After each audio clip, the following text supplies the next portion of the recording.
Polresta Bandar Lampung secara resmi melimpahkan tersangka guru asusila dan barang bukti kepada Kejaksaan Negeri Bandar Lampung.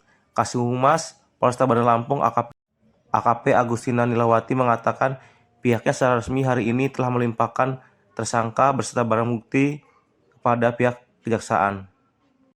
Tersangka Fadlur Rahman Zikri telah dilimpahkan perkaranya kepada pihak kejaksaan. Adapun pelimpahan tersangka tersebut dilakukan setelah jaksa penuntut umum menyatakan bahwa berkas perkara penyidikan telah lengkap atau P21. Polisi menjerat tersangka dengan pasal 82 Undang-Undang Republik Indonesia Nomor 17 Tahun 2016 tentang penetapan peraturan pemerintah pengganti Undang-Undang Nomor 01 Tahun 2016. Ancaman maksimal 15 tahun. Polresta Bandar Lampung melimpahkan barang bukti, berkas perkara, dan tersangka FZ ke Kejaksaan Negeri Bandar Lampung.